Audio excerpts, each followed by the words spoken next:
بسم الله الرحمن الرحيم.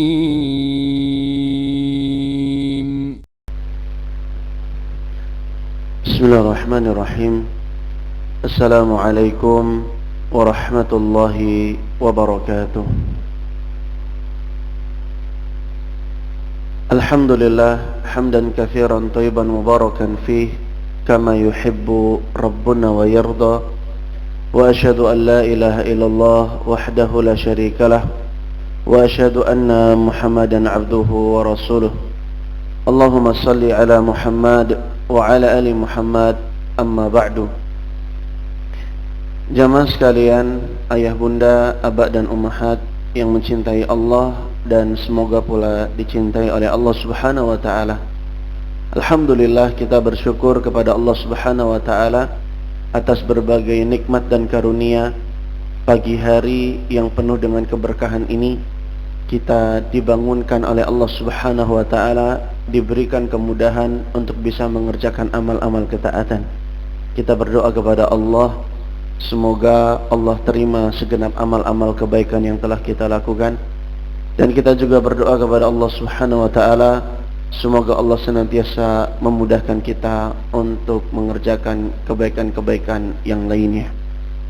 Di kesempatan pagi hari yang berbahagia ini, izinkanlah kami, anak dari Bapak Ibu sekalian, adik dari kakak-kakak sekalian, untuk berbagi faidah, di mana kita akan mengkaji sebuah topik yang cukup menarik, yaitu bagaimana mengajarkan tauhid kepada anak.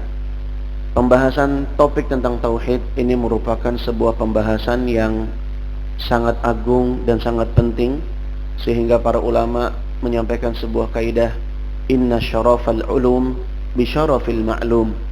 Sesungguhnya kemuliaan suatu ilmu itu bergantung dengan objek ilmu apa yang sedang dibahas dan dikaji. Kita membahas tentang sebuah ilmu yang penting untuk ditanamkan kepada anak-anak kita, yaitu tentang tauhid, yang mana materi ini merupakan materi yang paling kita prioritaskan untuk bisa kita ajarkan kepada anak-anak kita.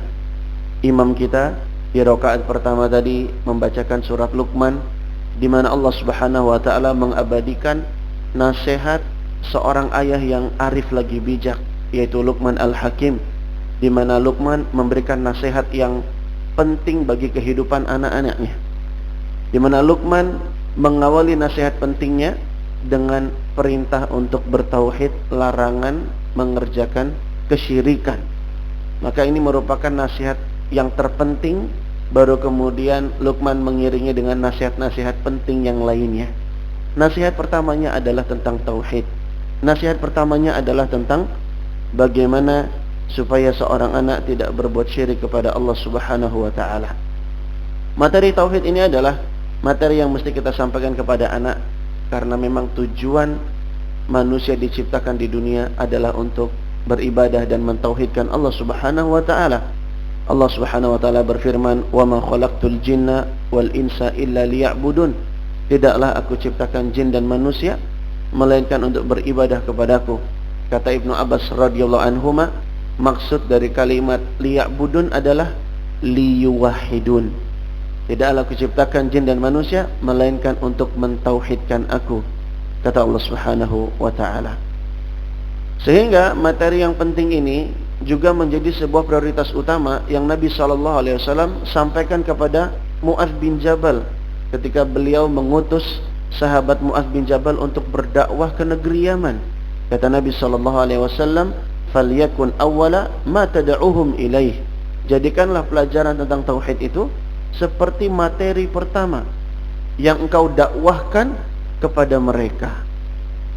Dan kalau kita lihat juga betapa pentingnya pesan-pesan tauhid kepada anak-anak kita, sampai-sampai Nabi Ya'qub alaihi salam ketika di detik-detik kematiannya menjelang ia tutup usia, yang Nabi Ya'qub tanyakan kepada anak-anaknya adalah, "Ma ta'buduna min ba'di?" Apa yang kalian sembah setelah kematianku? Inilah yang Allah abadikan kisahnya di surat Al-Baqarah ayat 133. Nabi Ya'qub memastikan bagaimana akidah anak-anaknya. Nabi Yakub memastikan supaya anaknya bertauhid kepada Allah Subhanahu wa taala. Bahkan tauhid ini adalah pelajaran yang hendaknya kita senantiasa ulang-ulang agar anak-anak kita bisa benar-benar meresapi makna dan kandungan hingga kemudian anak-anak kita bisa mengamalkannya.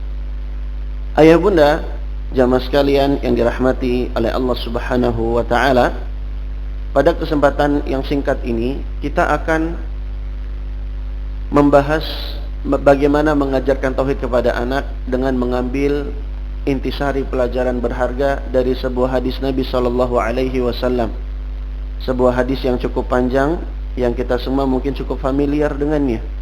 Hadis yang diriwayatkan oleh Imam At-Tirmizi, Imam Ahmad dan juga para ulama yang lainnya, di mana hadis ini diceritakan oleh sahabat Abdullah bin Abbas radhiyallahu anhuma.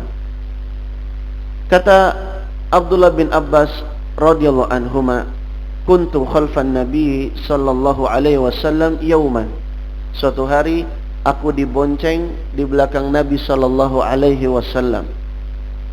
Saat itu Abdullah bin Abbas dibonceng oleh Nabi di atas hewan tunggangan yang disebut dengan baghlah. Baghlah ini adalah hewan peranakan antara kuda dengan keledai. Lalu kemudian di saat hewan tunggangan itu tengah berjalan, Nabi sallallahu alaihi wasallam memberikan nasihat kepada Abdullah bin Abbas. Kata Nabi, "Ya ghulam, inni uallimuka kalimat." Wahai nak, aku akan ajarkan kepadamu beberapa kalimat. Ihfazillaha yahfazka. Jagalah agama Allah, niscaya Allah akan menjagamu. Ihfazillaha tajidhu tujahak. Jagalah agama Allah, niscaya Allah akan kau dapati dia di hadapanmu. Idza sa'alta fas'alillah. Jika engkau meminta, mintalah kepada Allah. Wa idza sta'anta fasta'in billah. Jika engkau memohon pertolongan, maka mohonlah kepada Allah. Kemudian Nabi menyampaikan sebuah nasihat yang panjang. Wa'lam, ketahuilah, annal ummata law ijtama'at ala an yanfa'uka bi syai'in lam yanfa'uka illa bi syai'in qad katabahu Allahu lak. Ketahuilah, kata Nabi sallallahu alaihi wasallam, jika seluruh umat ini bersatu untuk memberikan manfaat kepadamu, maka tidak akan bisa mereka memberikan manfaat kepadamu melainkan apa yang Allah tetapkan kepadamu. Wa in istama'u ala an yadurruka bi syai'in lam yadurruka illa bi syai'in qad katabahu Allahu 'alaik. Jika seluruh umat ini bersatu untuk memberikan celaka kepadamu, maka tidak akan bisa mereka memberikan celaka itu melainkan apa yang telah Allah tetapkan atasmu. Rufi'atil aqlam wa jafatis suhuf. Pena-pena telah diangkat dan lembaran-lembaran telah kering. Hadis ini cukup panjang, disampaikan kepada sahabat Abdullah bin Abbas. Ini adalah sahabat cilik Nabi sallallahu alaihi wasallam yang dia termasuk sahabat yang menjadi bagian dari Al-Abadilah Al-Arba'ah. Ada sahabat cilik Nabi yang namanya Abdullah, terkenal dengan Abdullah yang 4, karena 4 nama Abdullah ini adalah sosok sahabat yang cerdas keilmuannya dalam pemahaman agamanya. Di antaranya adalah Abdullah bin Abbas, Abdullah bin Umar, Abdullah bin Zubair, dan Abdullah bin Amr bin Al-As. Abdullah bin Abbas adalah salah satunya. Dan kita tahu bahwa Abdullah bin Abbas itu lahir 3 tahun sebelum hijrahnya Nabi SAW dari Mekah ke Madinah. Dan Abdullah bin Abbas baru membersamai Nabi SAW sekitar tahun 7 atau 8 Hijriah. Oleh karenanya Imam Az-Zahabi rahimahullah dalam kitabnya Syiar A'lam An-Nubala menjelaskan kalau Abdullah bin Abbas itu membersamai Nabi waktunya tidak lama, hanya sekitar 30 syahran, 30 bulan saja. 30 bulan berarti sekitar 2,5 tahun saja Abdullah bin Abbas membersamai Rasulullah sallallahu alaihi wasallam. Dan kita tahu berarti Abdullah bin Abbas ketika membersamai Nabi usianya sudah sekitar 10 tahun. Itulah sebabnya kenapa nasihat yang Nabi SAW sampaikan kepada Abdullah bin Abbas, nasihatnya cukup panjang. Kita tahu Nabi SAW adalah seorang pendidik yang paling hebat. Beliau mengetahui bagaimana seni berkomunikasi dengan murid-muridnya, terutama sahabat-sahabat Nabi yang masih kecil. Ketika Nabi menasihati Umar bin Abi Salamah, Nabi pilih dengan diksi kalimat yang pendek-pendek dan lugas. Nabi berkata, "Ya gulam, samillaha wa kul biyaminik wa kul mimma yalik." Wahai nak, jika makan, sebutlah nama Allah, makan dengan tangan kanan, dan makan apa yang ada di dekatmu. Sebagian ulama menjelaskan usia Umar bin Abi Salamah saat itu sekitar 4 tahun. Maka Nabi menasihati dengan kalimat-kalimat yang singkat, yang lebih mudah dicerna dan dipahami anak. Berbeda halnya dengan Nabi menasihati Abdullah bin Abbas yang usianya saat itu sudah lebih dari 7 tahun. Artinya sudah melewati awal-awal fase usia tamyiz, di mana anak sudah bisa diajak berpikir, di mana anak sudah bisa diberikan nasihat-nasihat yang panjang, bahkan sudah bisa juga diajarkan tentang analogi perumpamaan-perumpamaan. Dan beginilah metode Nabi SAW menyesuaikan gaya bahasa ketika mengajarkan para sahabat-sahabatnya. Semoga Allah senantiasa mencurahkan salawatnya kepada Nabi Muhammad SAW. Ayah bunda yang dirahmati oleh Allah Subhanahu wa taala, Abdullah bin Abbas ini adalah anak pamannya Rasulullah SAW. Kita tahu bahwa ketika masa dakwah Islam, Nabi SAW tersisa memiliki 4 paman saja. 2 masuk Islam, 2-nya lagi tidak masuk Islam. Yang masuk Islam siapa, Pak? Hamzah dan Abbas. Yang tidak masuk Islam? Yang tahu boleh angkat tangan, Pak. Dapat hadiah nanti. Hadiahnya boleh pulang duluan. Kok kayak anak sekolah ya, Pak ya? 2 yang tidak masuk Islam, Hamzah masuk Islam ya, Abbas masuk Islam. Yang tidak masuk Islam, Abu Thalib dan Abu Lahab. Dan Abdullah bin Abbas ini adalah anak paman Nabi, yaitu Al-Abbas. Masya Allah. Taib, kita sudah berkenalan sejenak dengan Ibnu Abbas. Kita tahu kondisi usianya berapa, sehingga kita pun jadi bisa membayangkan metode Nabi SAW di dalam mengajarkan tauhid kepada anak kecil, yang mana kisaran usia Abdullah bin Abbas saat itu sekitar menjelang 10 tahun ya. Kemudian ayah bunda yang dirahmati oleh Allah Subhanahu wa taala, hadis ini cukup panjang, tapi kita menangkap pesan pentingnya dari nasihat Nabi SAW ini, mengajarkan tentang pentingnya tauhid kepada Allah, supaya anak kalau meminta, mintanya kepada Allah, supaya anak kalau memohon pertolongan, memohonnya kepada Allah, supaya anak bersemangat untuk menjaga agama Allah, menjaga batasan-batasan yang telah ditetapkan oleh Allah Subhanahu wa taala, supaya anak punya ketawakalan yang tinggi kepada Allah, bahwa dia meyakini yang memberikan maslahat, yang memberikan mudarat, yang menakdirkan baik dan buruk itu hanya Allah Subhanahu wa taala. Hadis ini cukup panjang dan juga memiliki makna yang sangat dalam. Sampai-sampai Ibnu Rajab di dalam Majmu' Rasailnya menulis satu kitab khusus, judulnya Nurul Iktibas fi Mishkati Wasiyati Libni Abbas. Kitab ini panjang lebar membahas faidah tentang hadis nasihat Nabi kepada Abdullah bin Abbas ini. Tebal kitabnya sekitar 70 sampai 80 halaman. Ala kulli hal, dari sini kita bisa mengambil pelajaran berharga, ayah bunda dan juga jamaah sekalian dirahmati oleh Allah Subhanahu wa taala, tentang pentingnya mengajarkan tauhid kepada anak kecil. Dan tentu saja mengajarkan tauhid kepada anak itu disesuaikan dengan fase usianya. Nabi menasihati tauhid, mengajarkan tauhid kepada Abdullah bin Abbas. Saat itu usia Abdullah bin Abbas sudah masuk fase tamyiz. Lalu bagaimana kalau misalnya kita mengajarkan tauhid kepada anak sebelum masuk usia tamyiz, di bawah 7 tahun? di fase-fase tufulah. Maka para ulama mengajarkan kepada kita semua bagaimana seni dan metode mengajarkan tauhid kepada anak sejak belia. Jamaah sekalian dirahmati oleh Allah Subhanahu wa taala. Allah Subhanahu wa taala menceritakan kepada kita bahwa seorang insan yang lahir ke dunia itu dalam keadaan tidak mengetahui apapun sama sekali. Kemudian Allah memberikan instrumen-instrumen sehingga seorang insan itu bisa mendapatkan ilmu dan pengetahuan. Dan ternyata Allah Subhanahu wa taala menceritakan juga kepada kita tentang indera apa yang paling berpotensial di masa-masa awal-awal tumbuh kembang anak. Allah Subhanahu wa taala berfirman di surat An-Nahl ayat 78. Wallahu akhrajakum min butuni ummahatikum la ta'lamuna syai'a.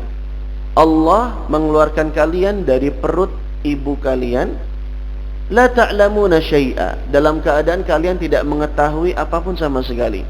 Wa ja'ala lakumus sam'a wal absara wal af'idah la'allakum tashkurun. Dan Allah jadikan bagi kalian as-sam'a, pendengaran, wal absar, penglihatan, wal af'idah, dan hati nurani agar kalian bersyukur. Para ulama pakar tarbiyah mengambil inspirasi dari ayat ini. Mereka menyebutkan bahwa indera pertama yang paling berpotensial di masa tumbuh kembang anak itu adalah pendengaran. Karena as-sam'a lebih dulu disebut daripada absar dan af'idah. Dan ini memang sesuai dengan realita di mana anak yang baru lahir itu indera pendengarannya itu tumbuh dengan baik dan sangat berpotensial. Itulah sebabnya para ulama menerangkan kepada kita bahwa di 2 tahun awal metode mengajarkan tauhid kepada anak adalah dengan tasmi' dan talqin. Dengan tasmi' dan talqin, dengan memperdengarkan dan mendiktekan kalimat-kalimat tauhid.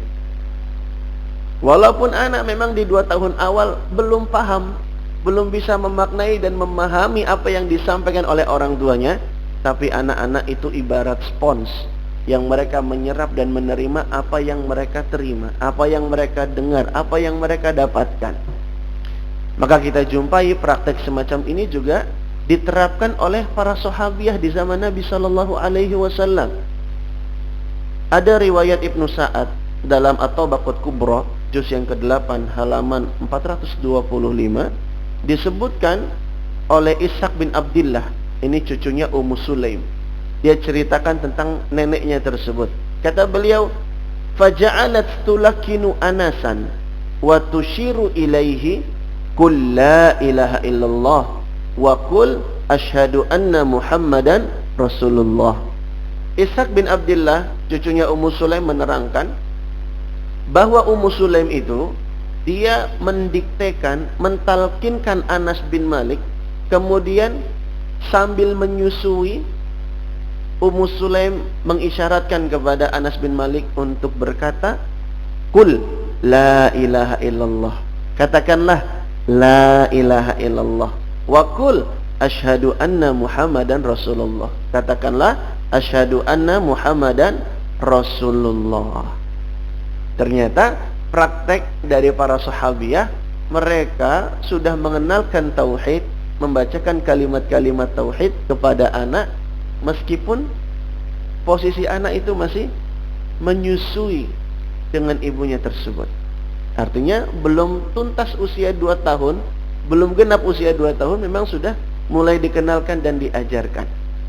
Apalagi kalau anak sudah mulai belajar bicara, belajar berkata-kata, maka para ulama dahulu juga sangat semangat untuk menjadikan kalimat tauhid itu sebagai kalimat yang paling pertama bisa diucapkan oleh anak-anaknya.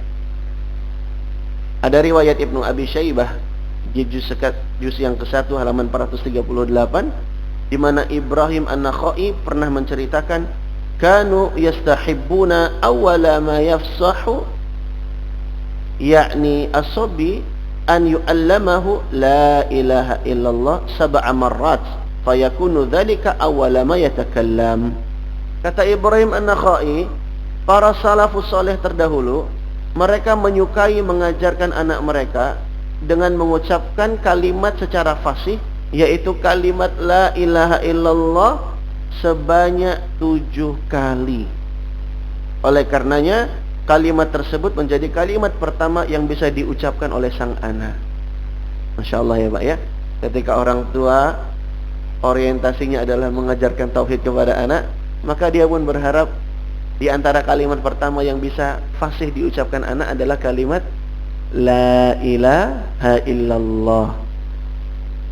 Dan ini pula hikmahnya kenapa la ilaha illallah itu menjadi kalimat yang tidak sulit untuk diucapkan. Karena di susunan kalimat la ilaha illallah itu makhrajul hurufnya, tempat keluar hurufnya itu hanya sekedar di tenggorokan dan juga di lidah saja. La ilaha illallah. Dan ini diantara huruf-huruf yang mudah untuk dikeluarkan. Coba bayangkan kalau di dalam kalimat ini ada huruf bo-nya Pak.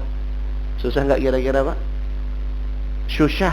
Saking susahnya Pak ya pakai huruf shin. Syusyah. Tapi ini diantara hikmahnya, kalimat la ilaha illallah itu mudah untuk diucapkan. Masya Allah. Dan ternyata kita jumpai praktek-praktek mengajarkan tauhid sejak belia kepada anak-anak itu diterapkan dan dipraktekkan oleh para salafun salih, orang-orang saleh terdahulu. Oleh karenanya, jika ada yang beranggapan ngajarin agama kepada anak, mengenalkan Allah kepada anak nanti saja kalau anak sudah besar, ini merupakan sebuah keyakinan yang kurang tepat. Karena praktek dari generasi terbaik, mereka mengajarkan tauhid, mengenalkan Allah kepada anak-anaknya sedari dini, sedari belia. Dulu waktu anaknya baik, sudah sering ditalkin belum Pak? Diajarkan kalimat la ilaha illallah. Kalau belum, semoga ini jadi alasan terbaik mengajak anak untuk mengajak istri untuk punya anak lagi Pak ya. Jadi punya dalil, jadi punya hujah ya Pak ya. Pulang dari kajian parenting, tadi habis dapat faidah. Di 2 tahun awal tuh para sahabiah, para sahabat itu mentalkin kalimat la ilaha illallah. Habis lupa waktu itu belum tahu faedahnya. Gimana kalau kita perbaiki kesempatan yang ada dengan punya anak lagi ya, insyaallah ta'ala. Maka ini para ulama menerangkan di 2 tahun awal mengenalkan dan mengajarkan tauhid kepada anak dengan tasmi' dan talqin. Diperdengarkan kalimat-kalimat thayyibah, diajarkan kalimat-kalimat tauhid ya, diperdengarkan Al-Qur'an ya, masyaallah. Kemudian di fase usia yang berikutnya di 2 tahun ke atas, maka ini adalah fase yang cukup emas di mana anak sudah bersiap untuk menjalankan ibadah. Di fase 2 sampai 7 tahun, disinilah momen-momen emas kita untuk mengenalkan Allah lebih jauh kepada anak dengan sering-sering menyebutkan kebaikan-kebaikan Allah, sering mengenalkan nama-nama dan sifat-sifat Allah.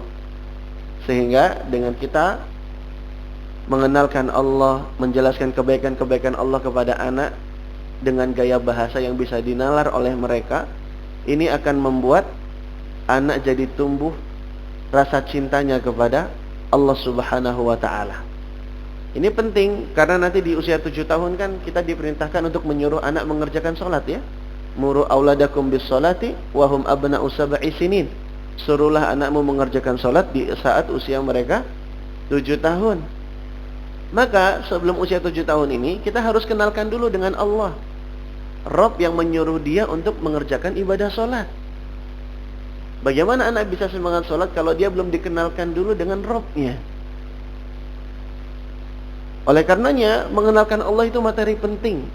Mengajarkan iman kepada Allah ini materi yang harus didahulukan. Itulah sebabnya dulu Jundub bin Abdillah menceritakan bagaimana gaya Nabi SAW dalam mengajarkan materi agama kepada anak-anak kecil, di mana Nabi mendahulukan mengajarkan iman sebelum mengajarkan tentang Al-Quran.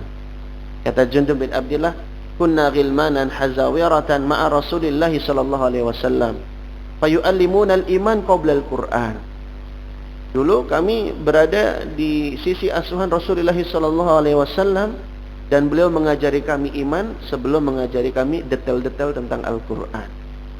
Oleh karenanya kita sebelum menyuruh dan memerintahkan anak beribadah, penting kiranya kita kenalkan dulu kepada Rabb yang memerintahkan anak mengerjakan ibadah.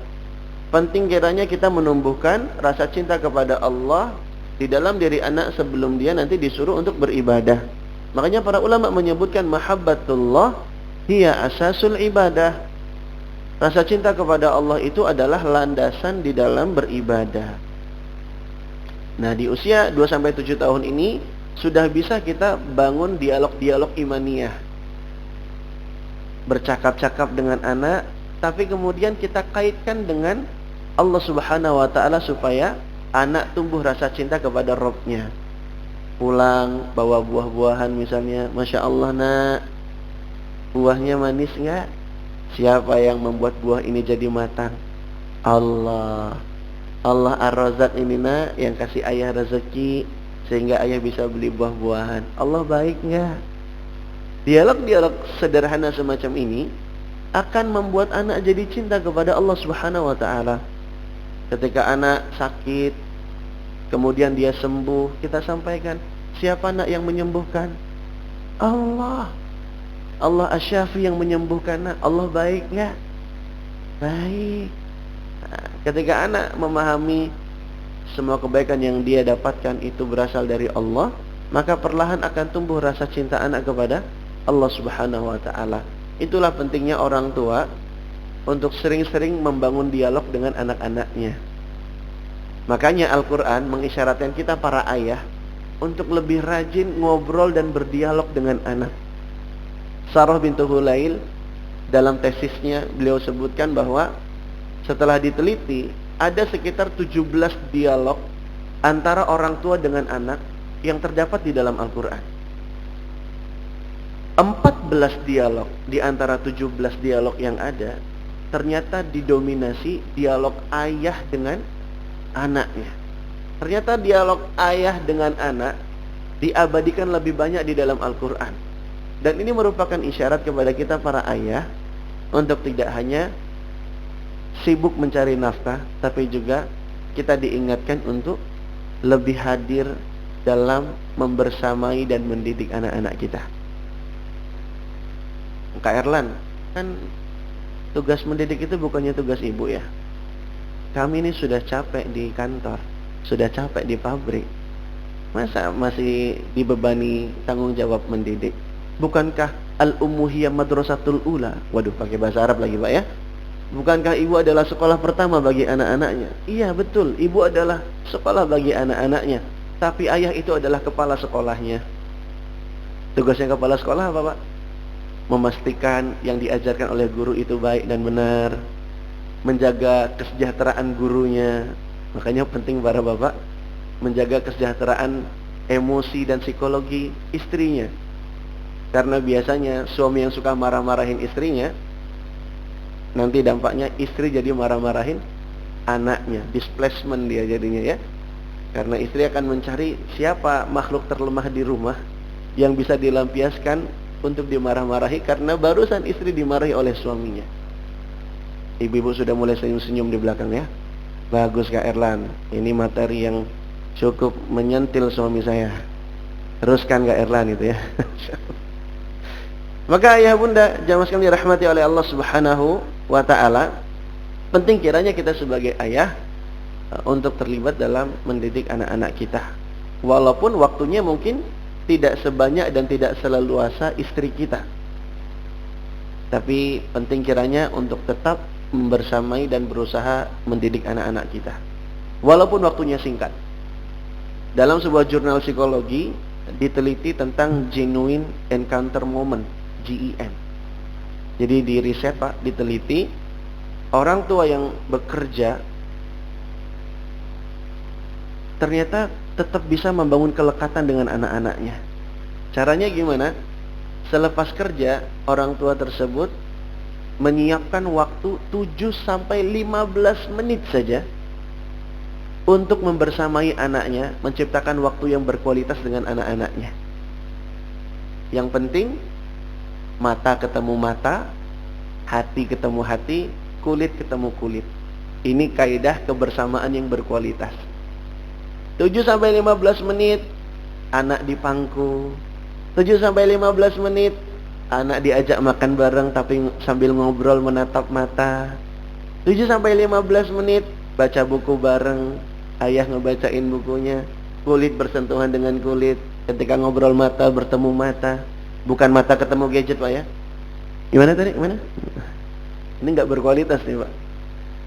Mata ketemu mata, hati ketemu hati, kulit bersentuhan kulit. Ini kaidah kebersamaan yang berkualitas. Ini 7-15 menit ini lebih berkualitas dan lebih membangun kelekatan ketika secara kontinu setiap hari dilakukan. Dibandingkan dengan orang tua yang raganya bersamaan dengan anak, tapi hatinya tidak saling bertautan. Ibunya ngasih gadget ke anak, ibunya sibuk ngapa-ngapain, nggak ngobrol, mata nggak ketemu mata, kulit nggak bersentuhan dengan kulit, hati nggak bertautan dengan hati. Ya, ini namanya kebersamaan yang tidak berkualitas. Maka 24 jam dengan kebersamaan yang semisal ini masih kalah dibandingkan dengan 7-15 menit kebersamaan yang dibangun secara kontinu, tapi kebersamaannya berkualitas. Mata ketemu mata, kulit bersentuhan dengan kulit, hati bertautan dengan hati. Masya Allah. 7-15 menit nemanin anak bermain, 7-15 menit ngobrol dengan anak, dengerin curhatnya. Kadang kita suka malas dengan curhat anak ya Pak ya. Pulang dari kerja, Abi mau cerita sama Umi sana, Abi capek. Hari Sabtu, hari Ahad, anak ngajak main, aduh mau tidur dulu nih, mau rebahan. Ada nggak Pak bapak-bapak yang kayak gitu? Nggak ada Pak ya. Kok kayak kurang jujur gitu jawabnya Pak ya. Allahul musta'an. Maka di fase 2-7 tahun ini kita sudah sering-sering membangun dialog imaniyah bersama anak. Mengenalkan Allah Subhanahu wa taala dengan berbagai macam kebaikan-kebaikannya. Mengenalkan Allah Subhanahu wa taala dengan nama-nama dan sifatnya. Kata Ibrahim Al-Junaid, "Dzikrun ni'am yurithul mahabbah." Menyebutkan nama Allah akan membuahkan rasa cinta. Begitu pula kata Ibnul Qayyim, "Man ta'ammala asma Allah wa sifatihi wa ta'allaqa qalbahu."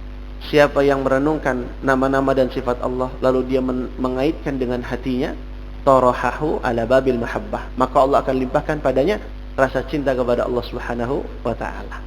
Jadi di fase 2-7 tahun ini kita bisa sering-sering membangun dialog imaniyah, sounding kepada anak, menyampaikan kepada anak dengan bahasa yang sederhana ya, dengan bahasa yang kalau bisa cari hal-hal yang relate yang dijumpai oleh anak dalam kesehariannya Bapak Ibu sekalian ya. Karena anak di fase 2-7 tahun ini dia belum tamyiz, dia belum matang kemampuan berpikirnya, sehingga harus kita kasih contoh-contoh sederhana. Itulah sebabnya Luqman Al-Hakim juga ketika mengajarkan tentang muraqabatullah, Luqman Al-Hakim dalam nasihatnya itu mengaitkan dengan sesuatu yang lebih konkret kepada anaknya supaya anaknya lebih paham. Apa kata Luqman? Ya bunayya, innaha in takum mithqala habatin min khardalin fatakum fis sakhrah aw fis samawati aw fil ardi ya'ti biha Allah. Innallaha latifun khabir. Luqman menasihati anaknya, wahai anakku, sesungguhnya jika ada suatu perbuatan seberat biji sawi, nah lihat, dibuat contoh konkret. Kalau ada perbuatan seberat biji sawi dan berada dalam batu atau di langit atau di dalam bumi, niscaya Allah akan datangkan dan Allah akan membalasnya. Perbuatan yang sifatnya tidak terbayang ya, abstrak, lalu dikonkretkan oleh Luqman, perbuatan seberat biji sawi. Artinya perbuatan sekecil apapun, sesederhana apapun, pasti ada balasannya dari Allah Subhanahu wa ta'ala. Oleh karenanya kita juga perlu untuk pandai-pandai mengatur gaya bahasa kita kepada anak-anak kita. Kata Ali bin Abi Thalib, hadithun nas bima ya'rifun. Berbicaralah pada manusia sesuai nalar apa yang mereka ketahui. Nah, kita bisa memulai dari bahasan-bahasan yang sederhana yang dialami oleh anak-anak kita. Ngelihat siang, Masya Allah siangnya, matahari panas ya, matahari itu manfaat nggak? Manfaat, apa coba manfaatnya matahari? Oh ini dan ini. Siapa yang menciptakan matahari nak? Allah. Allah baik nggak? Baik. Coba kalau nggak ada matahari, malam terus-terusan, apa bisa terang? Nggak bisa. Misalnya anaknya jawab gitu ya. Tapi kan ada lampu. Dia bilang gitu. Iya, kalau lampunya nyala terus, listriknya nanti bayarnya mahal nak. Kan kalau kita di perumahan nggak bayar. Oh iya ya, kalau di perumahan baru bayar ya. Bantah terus anaknya pokoknya ya. Memang anak begitu Pak ya, tabiatnya ya. Mulai kritis soalnya, Masya Allah. Kita sebutkan kepada anak yang membuat siang dan malam berganti itu Allah. Kita ceritakan kepada anak kalau Allah itu yang memberikan banyak kenikmatan kepada kita. Dengan demikian kita sudah mulai mengajarkan tauhid dengan gaya bahasa yang sederhana kepada anak-anak kita. Nggak bisa Pak, 2-7 tahun dengan bahasan berat itu nggak bisa. Jadi nak, dalam akidah Tahawiyah, berat ini, nanti anak nggak paham ngomong apa nih ayah ya. Maka untuk anak-anak 2-7 tahun itu pakai bahasa-bahasa yang sederhana dengan contoh-contoh yang relate dalam keseharian mereka.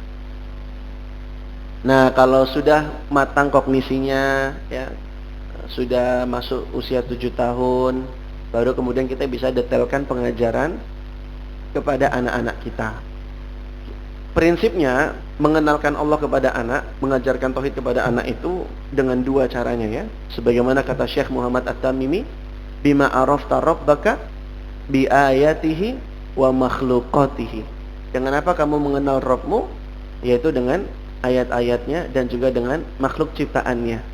Prinsipnya mengenalkan Allah kepada anak itu dengan ayat-ayat Al-Quran dan juga dengan makhluk-makhluk ciptaan Allah Subhanahu wa ta'ala. Prinsipnya demikian. Jadi kalau kita ada kesempatan untuk baca Quran bareng, kita ceritakan kepada anak kandungan ayat yang baru dibaca itu maknanya apa. Qul huwallahu ahad, Allah itu esa, Allahus somad, lam yalid wa lam yulad, Allah itu tidak beranak dan tidak diperanakkan, dan seterusnya. Dengan ayat-ayat Quran kita jadi bisa mengenalkan Allah, mengajarkan tauhid kepada anak. Pun demikian dengan makhluk-makhluk ciptaan Allah, dengan fenomena-fenomena yang terjadi di semesta alam, kita juga bisa mengajari tentang tauhid kepada anak-anak kita. Kalau sudah masuk 7 tahun, kita bisa lebih detail ya. Kita bisa lebih detail memberikan materi kepada anak, lebih panjang bobot materinya. Seperti yang Nabi SAW nasihatkan kepada Abdullah bin Abbas. Nasihatnya panjang, karena memang Abdullah bin Abbas sudah siap menerima nasihat yang panjang ini, karena dia sudah lewat usia 7 tahun. Dan Masya Allah, ayah bunda dirahmati oleh Allah Subhanahu wa ta'ala, dari hadis Abdullah bin Abbas tadi ya, kita juga belajar bagaimana seni mendelivery, metode menyampaikan pengajaran kepada anak. Nabi SAW mengajarkan tauhid ketika berada di atas kendaraan. Kata Syekh Adil Al-Hamdan Al-Ghamidi, umumnya anak-anak yang sedang di atas kendaraan itu perasaannya happy dan senang. Betul Pak ya? Walaupun kecepatan kendaraannya nggak boleh lebih dari 40 km per jam Pak ya. Nanti dapat SP soalnya. Masya Allah. Mulai terbiasa nih Pak ya. Tapi anak kalau udah berada di atas kendaraan, hatinya happy dan senang. Kata Syekh Adil Al-Hamdan Al-Ghamidi, Nabi manfaatkan momen ini karena anak yang perasaan hatinya senang, dia akan lebih mudah cepat paham apa yang diajarkan.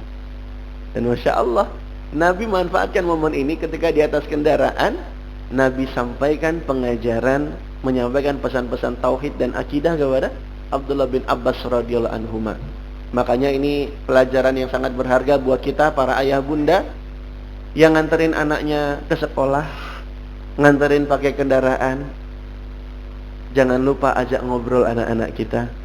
Jangan lupa untuk sisipkan pesan-pesan tauhid untuk anak kita. Kadang kita lagi di kendaraan bengong Pak ya, seringnya ya. Lagi di kendaraan melamun, bengong, kepikiran kerjaan, tahu-tahu sampai di sekolah tanpa bercakap apa-apa dengan anak-anak kita. Padahal ini kesempatan emas nih. Bahkan ini bisa jadi masuk momen-momen kelekatan nih, 7 sampai 15 menit kita berkendara bersama anak. Ini bisa jadi kenangan yang hangat di benak anak. Masya Allah. Saya ingat dulu di antar ayah saya naik motor, di antar ayah saya naik mobil, setiap berangkat sekolah selalu cerita-cerita banyak hal tentang agama, tentang kisah-kisah para nabi, para sahabat, tentang mentauhidkan Allah Subhanahu wa taala dan seterusnya. Masya Allah. Maka ini contoh dari Nabi, Bapak Ibu sekalian, untuk memanfaatkan momen mengajarkan tauhid ketika berada di atas kendaraan. Dan Nabi Shallallahu Alaihi Wasallam itu pengajar terbaik. Nabi ketika hendak menyampaikan pesan, dia siapkan dulu kondisi Abdullah bin Abbas. Gimana caranya? Nabi bilang apa? Ya gulam, inni u'allimuka kalimat. Wahai nak, aku akan ajarkan kepadamu beberapa kalimat. Ini kalimat yang singkat, tapi sebenarnya ini adalah kalimat yang fungsinya mengkondisikan si anak untuk siap menerima pengajaran dari Nabi Shallallahu Alaihi Wasallam. Makanya Nabi itu pengajar yang terbaik, guru terhebat. Makanya Muawiyah bin Hakam As-Sulami mengatakan, "Ma ra'aitu mu'alliman qablahu wala ba'dahu ahsana ta'liman minhu." Tidak ada yang lebih bagus metode pengajarannya sebelum atau setelahnya daripada Rasulullah sallallahu alaihi wasallam. Nabi itu sebagai pengajar terbaik, tahu kapan waktu yang tepat memberikan pengajaran. Tahu pelajaran apa yang paling pas untuk diajarkan. Dan memang kita tahu ya, Bapak Ibu sekalian dirahmati oleh Allah, belajar dalam keadaan hati yang senang itu memang bikin kita jadi mudah cepat paham.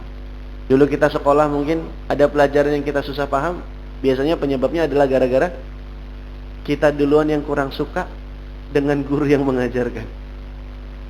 Betul nggak Pak? Bawaannya kok serem, deg-degan gitu ya, galak misalnya, akhirnya takut, nggak nyaman, nggak bahagia, akhirnya sulit paham. Maka di dalam kitab Syarah Wasail Mufidah li Hayati Sa'idah disebutkan penelitian kecil, ada 2 kelas anak yang dibangun dengan 2 atmosfer suasana yang berbeda. Yang satu kelasnya happy menyenangkan, yang satu kelasnya seram dan menegangkan.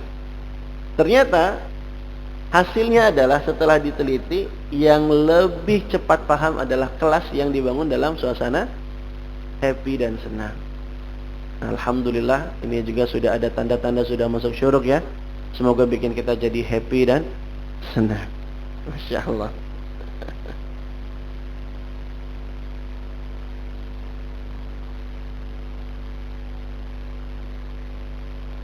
Baik, mungkin ini bisa kita sampaikan.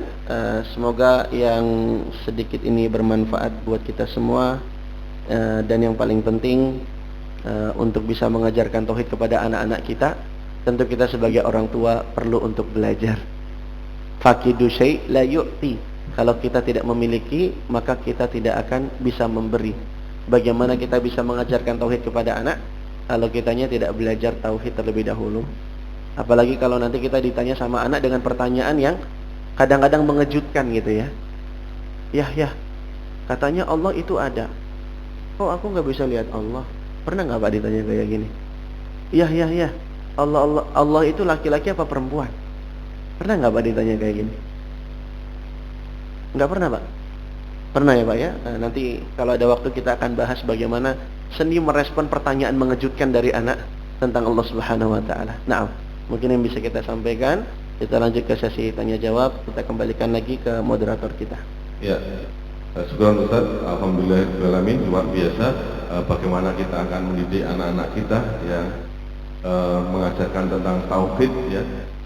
Nah, kesempatan berikutnya mungkin 7 sampai 15 menit ya buat jamaah sekalian untuk memberikan pertanyaan. Untuk itu kami berikan kesempatan untuk Bapak dan Ibu, silakan yang mau bertanya. Ya, Mas Nizar, satu lagi, ibu-ibunya ada?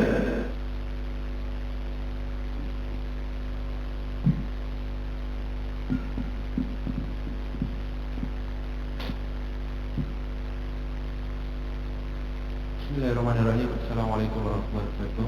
Waalaikumsalam warahmatullahi wabarakatuh. Jazakallah khairan Kak Erlan atas nasihat-nasihatnya kepada kami para ayah dan para anak. Izin bertanya terkait pendidikan anak. Di usia berapa sebenarnya waktu terbaik untuk memasukkan anak ke jenjang sekolah? Lebih sekarang kan dari usia dini aja udah ada kelompok bermain, playgroup, TK dan lain sebagainya. Sebenarnya yang terbaik itu umur berapa anak mulai mendapatkan pengajaran secara formal di kelas maupun sekolah. Terima kasih. Wassalamualaikum warahmatullahi wabarakatuh. Iya, langsung aja Kak Erlan. Iya. Alhamdulillah, salatu wassalamu ala rasulillah, wala hawla wala quwata illa billah, amma ba'du. Yang pertama, kita harus luruskan cara pandang kita terlebih dahulu. Yang pertama, kita harus yakini bahwa sejatinya anak-anak itu kewajiban mendidik mereka ada di pundak orang tua. Allah Subhanahu wa taala berfirman, "Ya ayyuhalladzina amanu qu anfusakum wa ahlikum nara." Wahai orang-orang yang beriman, jagalah diri kalian dan keluarga kalian dari api neraka. Kata Ali bin Abi Thalib, cara menjaga diri dan keluarga dari api neraka adalah dengan allimuhum wa atibuhum. Ajari mereka ilmu, didik mereka dengan adab. Oleh karenanya, mengajari ilmu dan mendidik anak sejatinya ini merupakan perintah dari Allah Subhanahu wa taala yang merupakan kewajiban bagi segenap para orang tua. Kalau anak sudah bisa tuntas diajarkan oleh orang tua, maka nggak perlu disekolahkan. Karena sejatinya kewajiban pertamanya itu ada di beban orang tua. Tapi orang tua diperkenankan mencari partner, mencari support system supaya bisa maksimal mendidik anak. Maka di sini hadirlah peran sekolah sebagai partner dari para orang tua. Jadi kita dudukkan dulu yang pertama seperti ini, sehingga kita lebih bisa mengurai jawaban dari pertanyaan ini, bahwa kapan anak itu mulai bisa disekolahkan. Maka jawabannya tidak bisa mutlak, tergantung dengan keadaan dari masing-masing orang tua. Ketika orang tua misalnya punya keterbatasan, terbatas apa misalnya Pak? Terbatas ilmu, apa lagi Pak? Terbatas waktu. Nah, maka di saat ini mungkin orang tua sudah urgen mencari partner untuk bisa mendidik dan membimbing anaknya. Maka mungkin dia akan cari sekolah, dia akan cari TPA misalnya, yang mungkin bisa menjadi partner bagi orang tua dalam mendidik anak-anaknya. Maka disesuaikan dengan kondisi kita masing-masing. Kemudian PR berikutnya adalah mencari sekolah, mencari tempat belajar yang sekiranya bisa mengembangkan minat dan bakat anak, yang membuat dia cinta dan suka untuk belajar misalnya. Yang mana tempat belajarnya itu, lembaga pendidikannya itu adalah lembaga yang tahu bagaimana mentreatment anak sesuai dengan fase usianya. Anak TK nggak bisa terlalu banyak di-drill dengan materi-materi yang sifatnya berat, baca yang susah-susah, nulis yang rumit-rumit, nggak bisa. Tapi memang anak-anak TK itu belajarnya dengan bermain, karena karakter anak di fase tufulah memang seperti itu, hubbul la'ab wal marah. Mereka suka bermain dan suka bergembira. Makanya kalau di TK happy-happy belajarnya. Nggak boleh di TK terlalu berat, udah disuruh menganalisa. Di TK memang tempatnya bermain karena dunia mereka menyenangkan. Makanya dunia bermain. Kalau menyeramkan namanya dunia lain. Nah, ini anak-anak TK sekolah, mereka memang sekolah, tapi kan sebenarnya mereka bermain sambil belajar. Mereka mengembangkan kecakapan dan kemampuan sosialnya, kemampuan meregulasi emosinya, belajar kemandirian, belajar untuk antri, untuk nata perlengkapan sendiri, belajar untuk bermain bersama teman, belajar konsentrasi, dan seterusnya. Maka mau sekolah di usia berapa, ini nanti kembali ke kondisi masing-masing orang tua, ya. Tapi yang jelas jangan juga terlalu dini, ya. Anak 2 tahun udah disekolahkan, anak 1 tahun udah Anak 1 tahun udah disekolahkan, ini terlalu dini nih. Karena di 2 tahun awal ini momen emas untuk membangun kelekatan antara orang tua dengan anak. Jadi jangan sampai dipasrahkan kepada yang lain sehingga anak lebih lekatnya kepada orang lain daripada kepada orang tuanya. Ini hati-hati nih. Jadi fase-fase tufulah ini momen-momen memberikan kasih sayang yang hangat dan membangun kelekatan kepada anak. Maka di 7 tahun awal ini orang tua memang harus benar-benar hadir untuk bangun kelekatan itu. Jangan sampai anak lebih nyaman sama, mohon maaf, asisten rumah tangganya daripada lebih nyaman sama orang tuanya. Jangan sampai anak lebih nyaman sama orang-orang yang menjadi support kita gitu ya, daripada sama kita sebagai orang tuanya. Karena sejatinya kewajiban mendidik itu ada di pundak orang tua. Maka orang tua yang harusnya lebih lekat dan lebih dekat dengan anak-anaknya. Jadi itu saja yang menjadi kaidah-kaidah batasannya. Wallahu a'lamu bishawab. Ya, mudah-mudahan bisa menjawab pertanyaannya. Tidak harus umur berapa gitu. Baik, sama sekalian masih kami kasih 1 pertanyaan lagi. Silakan.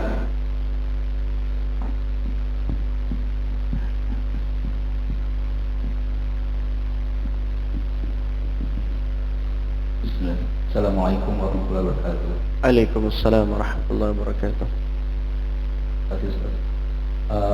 Saya ingin bertanya tentang gadget ya, kaitan gadget kan banyak manfaat yang bisa kita ambil dan juga mungkin ada mudaratnya juga. Bagi kita yang sudah dewasa kita bisa mengenal. Terus bagi anak-anak, apakah kita tidak memperbolehkan atau kita membatasi untuk memperkenalkan pada anak-anak? Karena walaupun kita melarang gitu kan, tidak bisa dipungkiri bahwa teman-teman anak-anak ini itu biasanya juga memegang gadget itu, sudah diperkenalkan oleh gadget itu. Seperti apa tanggapan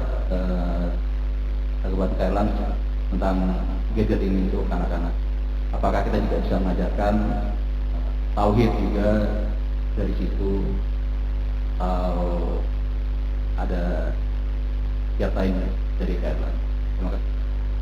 Iya, tentang gadget dengan anak-anak, ini jadi problematika tiap saya ngisi kajian parenting Bapak Ibu. Di mana-mana masih pertanyaannya ada tentang gadget ya. Iya, idealnya memang anak-anak itu dikasih gadget ketika mereka sudah dewasa saja, idealnya. Tapi masalahnya kita hidup di kondisi yang tidak ideal ya. Ketika kita pengen punya prinsip yang demikian, ini punya dampak negatif ternyata bagi anak-anak yang diterapkan peraturan demikian di rumahnya. Efek sampingnya adalah yang pertama, di sekolah anak-anak yang seperti ini, berdasarkan dari banyak orang yang konsultasi ke kami, biasanya jadi korban bully. Karena dia tidak update dengan obrolan teman-teman yang ada di circle-nya. Itu yang pertama. Yang kedua, boleh jadi anak-anak ini nanti akan curi-curi kesempatan dengan temannya atau dengan saudara-saudaranya. Ketika mereka pegang gadget, dia juga jadi ikut-ikutan. Maka jawabannya memang untuk permasalahan gadget ini nggak bisa kita mutlakkan, menyesuaikan dengan kondisi lingkungan yang ada di sekitar kita. Kalau misalnya di lingkungan sekolah anak-anak nggak pegang HP, maka kita bisa pakai prinsip demikian, anak-anak nggak usah pakai HP. Tapi kalau misalnya dikhawatirkan ada mudarat semisal tadi, anak jadi korban bully karena kurang update-nya informasi, karena kita batasi dan kita nggak perbolehkan pakai gadget, atau kemudian anak jadi malah curi-curi kesempatan dikenalkan gadget oleh temannya, maka untuk mengatasi mudarat semisal ini mungkin ada kebijakan-kebijakan dari kita perkenankan pakai gadget, tapi ada kaidah-kaidah pijakannya. Yang pertama, kaidah pijakannya kalau memang kita mau memberikan gadget kepada anak karena mengingat kondisi yang mau tidak mau kita harus kenalkan. Yang pertama, atur akadnya.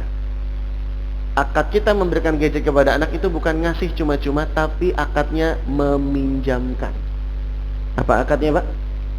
Meminjamkan. Jadi jangan ngasih, tapi meminjamkan. Karena orang yang meminjamkan itu berhak untuk mengambil sewaktu-waktu benda yang dipinjamkannya. Banyak remaja merasa dirampas privasinya gara-gara HP-nya direbut paksa oleh orang tua. Ini karena ketika awal memberikan tidak diatur akadnya. Maka kalau kita meminjamkan, kita berhak tahu kode password HP-nya apa. Kalau meminjam, kita berhak tahu history browsernya habis buka apa, history YouTube-nya habis nonton apa, dan seterusnya. Jadi yang pertama, kaidah pijakannya atur akad saat memberikan gadget kepada anak. Waduh, Kak Erlan, udah terlanjur ngasih, gimana nih Kak Erlan? Ya sudah, di-upgrade HP-nya, tapi dengan syarat ini Abi pinjamkan ya. HP lamanya gimana? Titikku saya nggak apa-apa. Malah titikku saya. Jadi yang pertama, atur akadnya. Kemudian yang kedua, kaidah pijakannya, anak diperbolehkan pakai gadget dengan catatan kita sudah sounding, kita sampaikan kepada anak do and don'ts-nya. Apa yang boleh, apa yang nggak boleh. Jadi ini sebagai upaya preventif supaya nanti kalau dia misalnya ketemu teman-temannya nonton sesuatu yang nggak benar, anak udah tahu kalau ini adalah sesuatu yang dilarang. Makanya sounding di awal apa yang boleh, apa yang nggak boleh. Oh ini nih, kalau film ini ada kesyirikannya nih. Ini ada sesuatu yang bertentangan dengan syariat nih, nggak boleh nonton yang kayak gini ya. Nanti gitu. Oh ini nih, ini ada tokoh karakternya auratnya terbuka nih. Ini nggak bener nih, nggak boleh ditonton yang kayak gini nih, misalnya gitu. Jadi kita kasih tahu batasan-batasannya, gadget ini boleh dipakai untuk apa dan nggak bolehnya dalam bab apa, gitu ya. Nah, iya. Kemudian yang ketiga, atur screen time-nya. Ini kaidah ketiga, diatur screen time-nya. Jadi memang ada batas waktu anak boleh lihat layar gadget.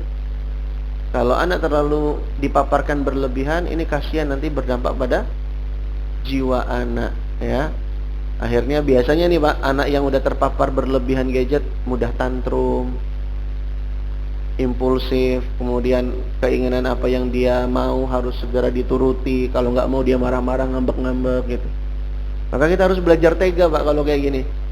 Maka kita buat kesepakatan dengan anak, boleh nonton gadget, tapi nonton yang manfaat, nonton yang baik-baik, dan bolehnya cuma di akhir pekan misalnya. Atau kalau memang mau pakai aturan harian, kalau anak di bawah 7 tahun, 15-30 menit saja Pak, itu udah maksimal itu. Dan jatah screen time boleh dicicil ya. Pagi 10 menit, siang 10 menit, sore 10 menit, boleh. Atau supaya anak nggak terpaku pada layar kecil, nonton kajian anaknya pakai TV misalnya, itu juga bisa jadi solusi. Jadi intinya atur screen time-nya anak.